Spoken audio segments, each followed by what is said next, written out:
میری بات بہت توجہ سننی پڑے گی. اس بات کو سمجھنا ضروری ہے کہ اس زمانے میں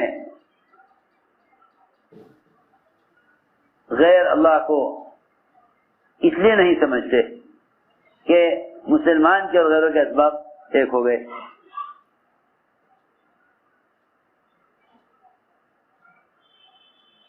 ورنہ ابوبکر رضی اللہ تعالی عنہ سفر ہجرت میں جب آپ کے ساتھ چلے اور آپ کے لیے دودھ کا انتظام کرنے کے واسطے دودھ کی تلاش میں نکلے، ایک مشرکہ عورت جو کسی کے بکریاں چرا رہی تھی وہ ملی.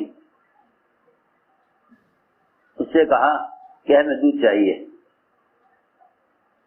ہمیں دودھ چاہیے. اس زمانے میں دودھ کا بیچنا عیب تھا. دو چیزیں بیچی نہیں جاتی، دو چیزیں بیچی نہیں جاتی، دودھ اور پانی.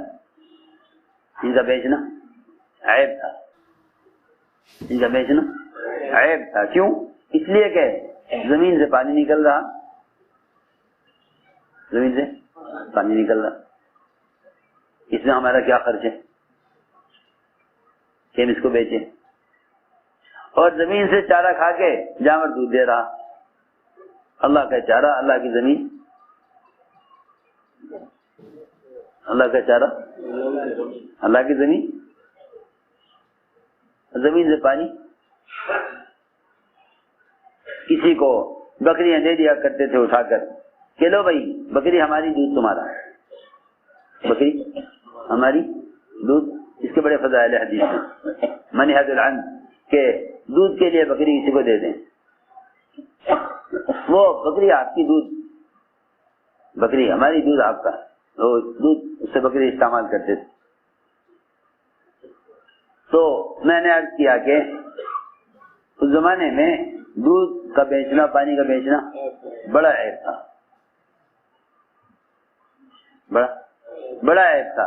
مگر اس زمانے میں دونوں کو ملا کر بیچنا بھی عیب نہیں ہے. اس زمانے میں دونوں کو ملا کر بیچنا بھی عیب نہیں. دونوں کو ساتھ ملا کر بیچیں اس زمانے میں وہ بھی عیب نہیں، بلکہ کمال سمجھتے ہیں. بے وقوف اور بے عقل سمجھا جاتا ہے وہ شخص جو دودھ میں پانی ملائے بغیر بیچے کہ بھائی تم کماؤ گی کیا. اللہ کی زمین سے جانور چر رہا ہے، دودھ دے رہا، اسے بیچنے کا کیا مطلب. تو میں نے عرض کیا کہ پہلے زمانے میں انہیں الگ الگ بیچنا بھی عیب تھا، اس زمانے میں ملا کر بیچنا بھی عیب نہیں. تو مشرکہ عورت سے کہا کہ ہمیں دودھ چاہیے. اس نے کہا کہ دودھ تو آپ ضرور لے لیتے، لیکن میرے پورے ریوڑ میں کوئی ایک بکری بھی دودھ دینے والی نہیں ہے. کوئی بکری گیا بن اب تک ہوئی نہیں. سب بکریاں چھوٹی بچیاں ہیں، کوئی بکری ابھی تک دودھ دینے کی عمر کو نہیں پہنچی. حضرت بکر صدیق نے فرمایا دودھ تو اللہ دیتے ہیں، دودھ اللہ دیتے ہیں. تو گھر سے کوئی بڑا پیالہ لیا، گھر سے کوئی بڑا پیالہ لیا، دودھ تو اللہ دیتے ہیں. تم اللہ سے لینے کے راستے پر آؤ تو صحیح. جو ظاہری اسباب اور شکلوں کو ہی اللہ کے خزانے سمجھتے ہیں وہی مایوس ہو جاتے ہیں. میں دودھ تو اللہ دیں گے تو بکری لا. اگر بھائی یہ مانتا نہیں، یہ مانتا نہیں تو لے پکڑ بکری. ابو بکر رضی اللہ عنہ نے بکری کو، آپ جانتے ہیں اتنے چھوٹے چھوٹے تھن ہوتے ہیں اس بکری کے جو دودھ دینے کے قابل نہیں ہوتی. میں بڑا پیالہ لے کے آیا دودھ کا، وہ اپنے گھر سے بڑا پیالہ دودھ کا لائی. ابو بکر رضی اللہ عنہ نے ایسی بکری کا دودھ نکالا جو دودھ دینے کے قابل نہیں تھی، اور پیالہ دودھ سے بھر گیا، پیالہ دودھ سے بھر گیا. اپنی ضرورت کا لیا، باقی سب اس کو دے دیا. اس عورت نے ان کا نام مبارک رکھ دیا، مشرکہ عورت ان کا نام مبارک رکھ دیا. ایک عرصے کے بعد وہاں سے گزر ہوا ابو بکر رضی اللہ عنہ، اس عورت نے دیکھ لیا، دور سے پہچان لیا اور آواز دے کر کہا او برکت والے، او برکت والے، او وہ برکت والے۔ ایک مشرکہ عورت جانتی تھی کہ برکتیں مسلمانوں کے ساتھ ہیں، اب کہاں، اب تو لوگ کائنات کے اسباب اور ظاہری اسباب کو ہی اللہ کا ضابطہ سمجھتے ہیں، حالانکہ کائنات ضابطہ نہیں ہے، کائنات ضابطہ نہیں ہے، کائنات ضابطہ نہیں ہے۔ لوگ زمین کو ضابطہ سمجھتے ہیں غلہ لینے کے لیے، دکان کو ضابطہ سمجھتے ہیں نفع لینے کے لیے، دوا کو ضابطہ سمجھتے ہیں شفا لینے کے لیے، وکیل کو ضابطہ سمجھتے ہیں مقدمے میں کامیابی کے لیے، حکومت کو ضابطہ سمجھتے ہیں ملک چلانے کے لیے، حالانکہ کائنات ضابطہ نہیں ہے، کیونکہ ضابطے میں تبدیلی نہیں ہے، ضابطے میں تبدیلی نہیں ہے، اور کائنات میں بہت تبدیلیاں ہیں، کائنات میں بہت تبدیلیاں ہیں، کائنات میں بہت تبدیلیاں ہیں۔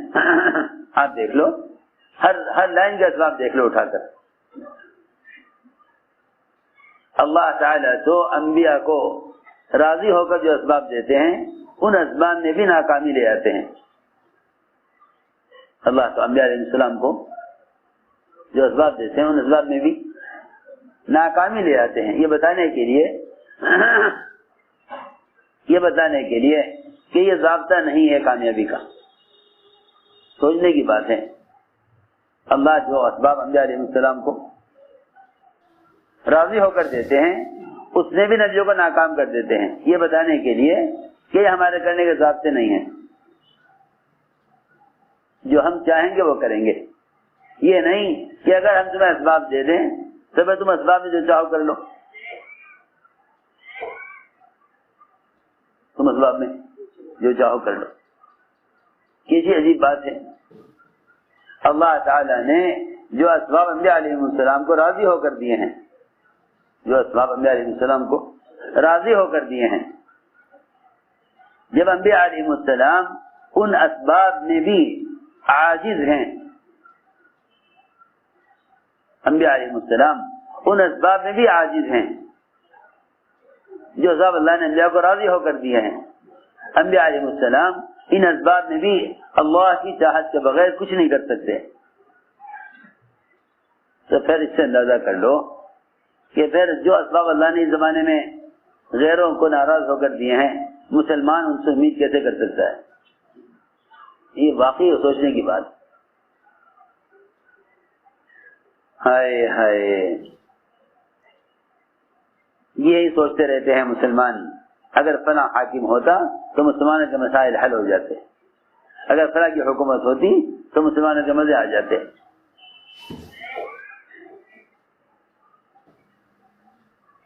ہر زمانے میں بیچارے یہ سوچ کر میں رائے دیتے ہیں انتخابات میں کہ شاید یہ مسلمانوں کے حق میں ہو، یہ مسلمانوں کے حق میں ہو۔ اغیار سے مسائل کی امید کرنا ایسا ہے جیسے کسی جانور سے اپنے کسی مسئلے کے حل کی امید کرنا۔ اغیار سے اپنے مسائل کے حل کی امید کرنا ایسا ہے جیسے کسی جانور سے اپنے مسائل کے حل کی امید کرنا۔ انہم اللہ کالانعام، وہ تو بات اصل یہ تھی کہ حضرت فرماتے تھے کہ اللہ نے مسلمان کو مخدوم بنایا تھا، اور ساری کائنات اور کائنات میں بسنے والے تمام اغیار انہیں مسلمانوں کا خادم اور غلام بنایا تھا۔ یہ جزیہ غیروں سے لیا کرتے تھے، یہ جزیہ غیروں سے لیا کرتے تھے۔ اس زمانے میں مسلمان جزیہ غیروں کو دے رہا ہے، زکوٰۃ کی تھوڑی سی رقم کو بچایا تھا، زکوٰۃ کی تھوڑی سی رقم کو بچایا تھا، اللہ نے زکوٰۃ کی رقم سے کہیں زیادہ ٹیکس ان پر مسلط کر دیے۔ یہ حدیث میں آتا ہے کہ جب تم دعوت اللہ چھوڑ بیٹھو گے تو اللہ تم پر تمہارے بدترین حاکم کو مسلط کریں گے. سیدھی سیدھی رائے کہ تم بلائی کو کرنا چھوڑ دو گے, برائی سے روکنا چھوڑ دو گے تو تم پر بدترین حاکم مسلط کیے جائیں گے. رہے بیچارے مسلمان وہ یوں کہہ کر اپنی تسلی کر لیتے ہیں کہ بھئی کیا کریں, ہم پر ایسے بدترین حاکم مسلط کیے گئے ہیں. حالانکہ اعمالکم اعمالکم, کہ تمہارے جیسے اعمال ایسے تمہارے اوپر حکام, تمہارے اعمال تمہارے اعمال ہی تو ہیں.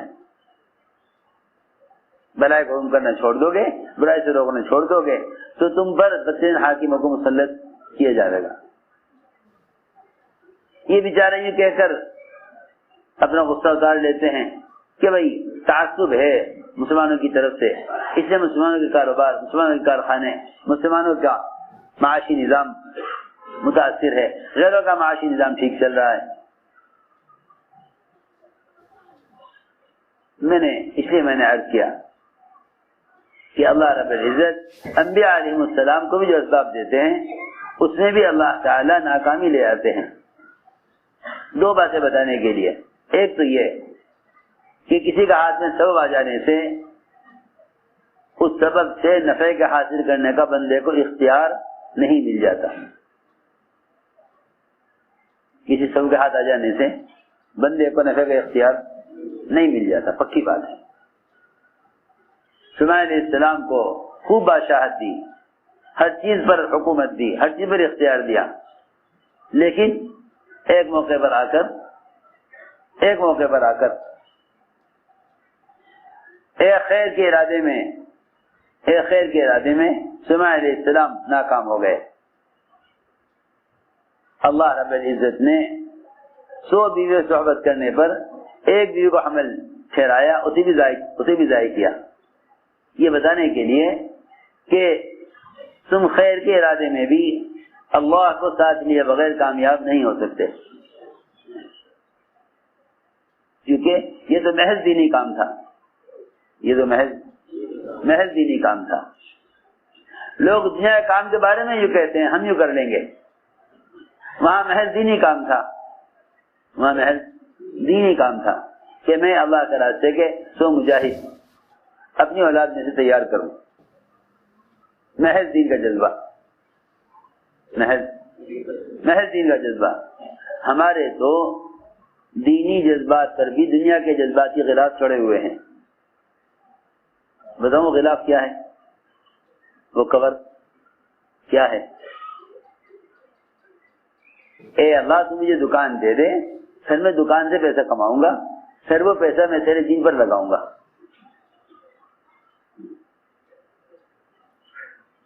یہ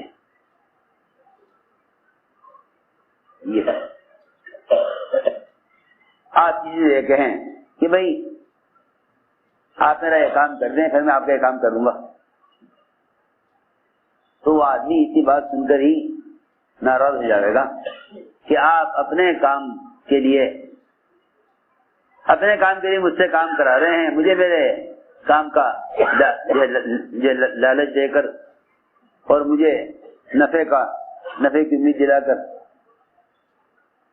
دنیا والے اس بات کو پسند نہیں کرتے, دنیا والے اس بات کو پسند نہیں کرتے. اللہ کی ذات تو بہت غیور ہے. یوں کہہ کر تم تجارت میں پڑ جاؤ کہ میں کما کر دین پر خرچ کروں گا. جس طرح اللہ مستغنی ہے, اللہ کا دین بھی مستغنی ہے. میں نے عرض کیا کہ ہم نے اسباب و تجارت میں یہ خیال کیا ہوا ہے, اے اللہ دکان دے دے, پھر دکان سے کما کر تیری پر خرچ کروں گا.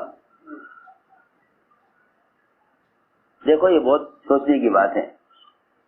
لئن آتانا من فضلہ لنصدقن ولنکونن من الصالحین فلما آتاهم من فضلہ بخلوا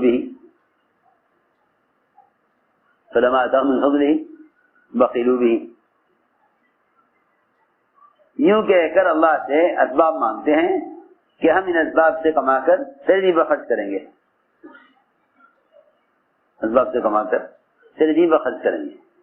فلما آتاہم من فضلہ بخلوا بہ، اللہ جب انہیں اپنے فضل دیتے ہیں تو پھر یہ اب مال آئے گا تو مال کے ساتھ مال کے تقاضے آئیں گے، مال کے ساتھ دنیا کی محبت آئے گی، مال کے ساتھ دنیا کی محبت آئے گی۔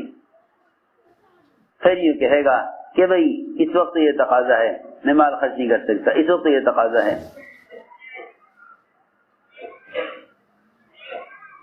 صحابہ نے جب یہ سنا کہ اب ایسا زمانہ آنے والا ہے کہ ایک جوڑا صبح کو پہنیں گے، ایک شام کو، ایک پیالہ کھانے کا صبح آئے گا تیار، ایک شام کو۔ صحابہ نے عرض کیا کہ یا رسول اللہ یہ زمانہ کب آئے گا، یہ زمانہ کب آئے گا، جلدی سے آ جاوے، یہ زمانہ جلدی سے آ جاوے تاکہ ہم دین کے تقاضوں کے لیے فارغ ہو جائیں۔ کپڑے بنانے کا فکر ہوگا نہ کھانا بنانے کا فکر ہوگا، ایک پیالہ صبح کو کھانے کا تیار، ایک شام کو، اور ایک جوڑا صبح کو بدلیں گے، ایک شام کو۔ اتنے کپڑے ہوں گے تو پھر کیا ضرورت کمانے کی، سب کے بدن ڈھانکنے کا کپڑا ہے، اور صبح شام کھانا تیار، ایک پیالہ صبح شام کو، تو پھر کیا ضرورت ہے کچھ کرنے کی۔ صحابہ نے کہا یہ زمانہ کب آئے گا؟ آپ نے فرمایا تم آج اس فقر میں اس زمانے کے غنا سے زیادہ بہتر ہو، تم آج اس فقر میں غنا کے زمانے سے زیادہ بہتر ہو۔ آپ نے اپنے صحابہ کو دنیا کی مشغولی سے ڈرایا تھا، صحابہ کو دنیا کی مشغولی سے ڈرایا تھا کہ مجھے تم پر اس بات کا اندیشہ ہے کہ ایسا نہ ہو کہ تم پر دنیا کھول دی جاوے، اور جس طرح پچھلے لوگ دنیا میں لگ کر دین سے غافل ہو کر ہلاک ہو گئے، یہ دنیا بھی تمہیں غافل کر کے ہلاک کر دے۔ تو آپ نے یہ نہیں کہا کہ ہاں بھائی پھر تمہارے لیے سہولتیں ہو جائیں گی اور پھر تمہیں دین کا کام کرنے کا زیادہ موقع ملے گا۔ میں یاد کر رہا تھا کہ لوگ بجائے اللہ سے حاجت مانگنے کے سبب مانگتے ہیں، جو سبب مل جاتا ہے پھر یہ کہتے ہیں کہ اللہ نے اس کام کا ہونا طے کر دیا۔ کیسی عجیب بات ہے، بیماری آئی اللہ سے دوا مانگ رہا، اے اللہ ڈاکٹر مل جاوے، ڈاکٹر مل گیا، اے اللہ یہ دوا مل جاوے۔ ارے تو اللہ سے دوا کیوں مانگ رہا، اللہ سے شفا کیوں نہیں مانگتا؟ دوا استعمال کی چیز ہے اور شفا مانگنے کی چیز ہے، مگر مشکل یہ ہے کہ لوگ دوا کے ذریعے شفا مانگتے ہیں۔